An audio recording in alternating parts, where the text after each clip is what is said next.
Today we are going to be doing some Fulani braids, and it is going to be all her natural hair and some human hair. I know a lot of people are trying to get away from synthetic braiding hairs, and things changed. A lot of the braiding hairs that we used to use, I want to say since COVID, a lot of the brands that we used before, I know I had to change personally. So there were some brands, it was different. There were some that didn't bleed before and then they bled after COVID. It was some that didn't dip correctly as well after COVID. So there were some different brands and stuff that I had switched to after. I'll leave those linked down below as well for different types and stuff. It's a free braid product guide. I just didn't want to do it where I filled up the whole description with a whole bunch of different links. So um, if you guys want to know the different ones that I use, you can go ahead and check that out. So today we're going to be using a human bulk hair that I had got from the beauty supply store, and it's pretty nice. It has a looser curl to it. It's not really like, it's not even a curl. It's a wave. It's like a wave to it. And I like it because it keeps it where it's not too much body, because some people love a lot of body and some people don't. So you kind of got to decide on which one that you would want to get. Also, for her prep is a low heat prep. So I will link that too. I'll put it on the screen somewhere, I'll put it in the description. So for people that love to do their hair, but they don't want to do it where they are blow drying their hair, this is a perfect prep for it. I use it on all of my clients that's going to be getting natural styles or styles where I just need clean roots, and the rest of it I'm pretty good to go. Like this, I just need some clean roots, and the rest of it I'm like, okay, I can braid it up. I don't need it to be straight. It's perfect for people that need to keep more moisture in their hair, and people that just are avoiding a lot of heat. You can also do it where it's no heat at all and follow the prep the same way, where we're doing our um leave-in conditioner sprays, our moisturizing lotions, and our oils. That's pretty much what I did to her hair, and twisted them, put them in the sections that I'm going to be using, and I sit them under the dryer with clipped roots. But in this one, she said under the dryer. You wouldn't have to sit under the dryer if you want to do it at home and you want to do no heat at all, and you could just let it air dry but still clip your roots, so that way you have a clean root to it. But I went into a whole lot better detail in the other video, so I'll leave that down below. But right now I'm just sectioning off her hair and getting ready to do the knotless, well, plaits. I call them plaits. uh because it's not any braiding hair that's going to be added to her actual hair. We are using just her hair in this style for the braids. For the loose hair, that's the only place that I'm going to be putting the bulk hair. Depending on the person, if they need, a little thickness to their braid, like say for instance, like her back lower nape is pretty full, but you'll have some people where their lower back napes are like pretty scarce and they really need to work on the health of their hair. Those people you would probably want to do where you're adding the bulk hair, but you leave some of the bulk hair in the braid to help it, so that way their braid still looks thick and full and it doesn't look all thinned out and skimpy. So right now I'm just going through putting some more moisturizer on her hair, and I based her the base part of the hair, I based it with a light jam, and that is a oil that I am putting on her hair. So usually when I'm doing a prep, sometimes I'll make sure that I do the other moisturizers, but because her hair, like I said, it kind of goes based off each person. So for her hair, when I did her prep, I did the leave-in conditioner mist. Those are also below too. I did the leave-in conditioner and heat protectant, and I just twisted her up. I put oil on her roots. That's it. So the rest of the hair needed more when she came out. So that's why we still went in and put her moisturizing lotion and the oil on her actual hair strands instead of just the roots. before I got ready to braid it up. Anytime you guys are braiding, make sure that you are moisturizing the person's hair, because that's why a lot of people don't like braids. They will say that, you know, braids took their hair out, and honestly, it's the person that did it. They didn't know what they were doing, or you did it yourself and you didn't hydrate the hair. And there's a lot of people that don't like braiding um hair unless it's no product and things like that. But like I said in previous videos, you have to go to the person that is really for what you are for. If you care more about, you know, it being a super sleek style instead of it being a protective style, then go to that type of stylist. So make sure that you guys are choosing the person is going to give you the hair care if that's really what you into, because not everybody is really looking for the same thing. So for her, she really wants to make sure that her hair stays hydrated and she's not having any breakage. So I make sure that I am putting the moisturizers and sealants and things like that on the hair as I am braiding. I don't mind braiding with product on the hair just because it's like, I feel like it's important. There's some people, they care more about the neatness of the braids. I don't. I feel like it's a protective style. It's not supposed to last you forever. And if that's why you're in my chair, you're in the wrong chair. My point of with my clients is to make sure that they are caring for their hair more than they are, you know, concerned about the super neatness of it. And I feel like my braids still come out pretty neat, even though we are not doing it with a no product start. So let me know what y'all think. You know, you could check at the end too and see like, okay, did it still come out pretty neat even though she started with products on her hair? And how you guys like the overall look, even though we're not doing a, you know, your traditional, that's what everybody say, you know, come with no products and stuff on your hair. I haven't been like that. So I like it. I feel like my clients love it. They still come back. So you got to find the one that's for you.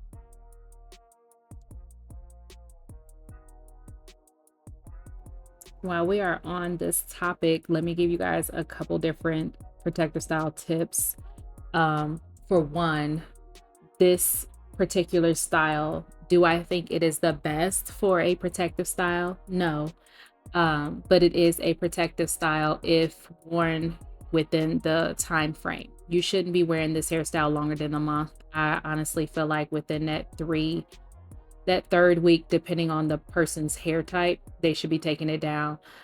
The reason why I don't feel like this is like the best option is because one, yes, it does have a lot of her hair where she does have access to her hair more, but because they are plaits and they are smaller plaits, it can be harder to really get the leave-in conditioner sprays or hydrating mist that you guys are using on your braids, which everybody should be using one.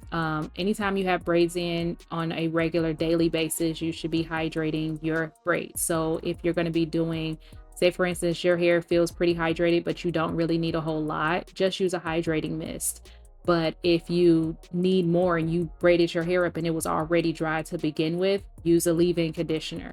You want to make sure you're doing something daily with your braids to make sure that they stay hydrated.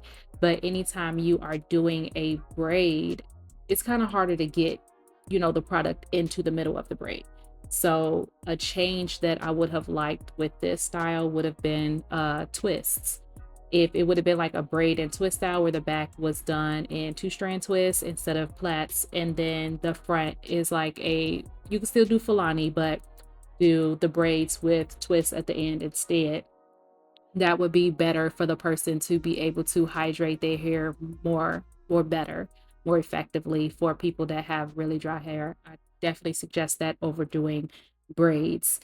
Also, with this one, the sizing, when you are doing natural hair braids over doing a braid with braiding hair, you always want to do something a little bigger. So with her hair, it would have been fine if we would have did a medium set in the back, but because we're doing just her natural hair, we want to go for a large set in the back, because if we make them too small, you know, when you're braiding your regular hair, it gets smaller and smaller as it gets to the tip.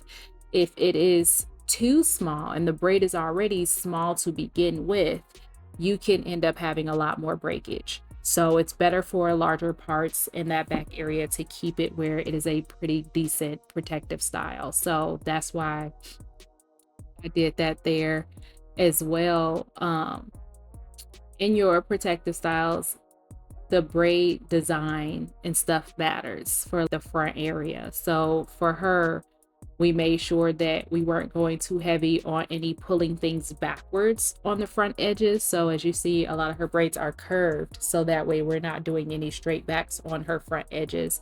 That makes a really big difference for people that want a protective style that is not harsh on the edges. So if you're doing those curved braids, it really helps a whole lot more. If you guys are trying to figure out protective styles for your hair that are going to help you retain length where you actually see your hair growth, I highly suggest checking out the Braids That Grow ebook. That one helps you pick out different styles for the hair length that you are going for. So if right now you're above the shoulders and you want to get below the shoulders, you basically going to have some tips on what things to do to help you get past the shoulder length, and then as well what styles work best with it, as well as people that are trying to get past that bra strap length. That one is a lot harder, and it takes a completely different approach than what we would do for people that are above the shoulders. So that's why I created that one, because I think it helps with people that are really trying to make an effort, but you want to make sure your efforts are hitting each time. You don't want to be doing stuff that is done to not help you. So every braid style is not for every hair length, as well as every braid style is not for every hair density. So it's a pretty good book that's going to help you guys.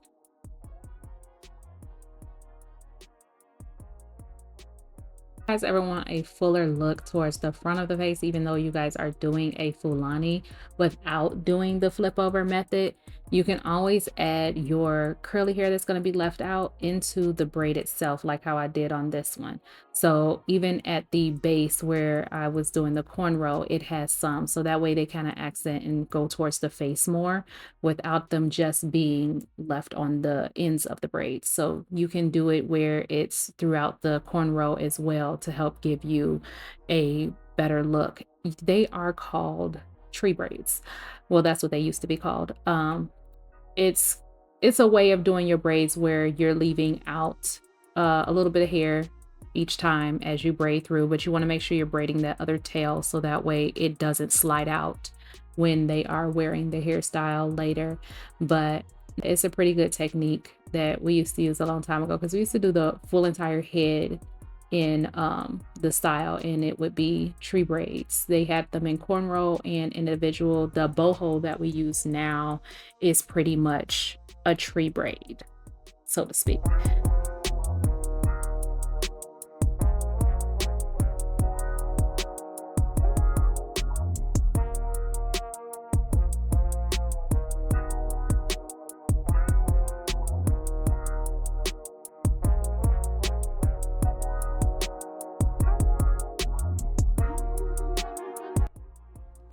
For a more seamless look at the end, I love to clean them up and make the ends where they are closer to the length of what the person's braids are.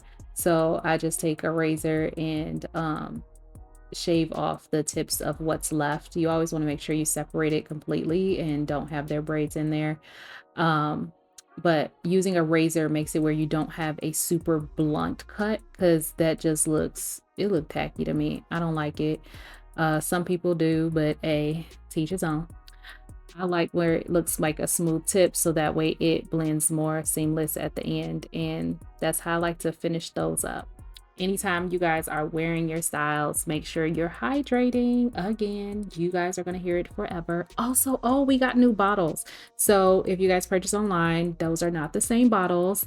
They're going to be a white bottle now. So you guys may see some of the other videos that I have that I'll be posting. I have the brown bottle, but yes, they are all white bottles now, and you guys can also shop those too.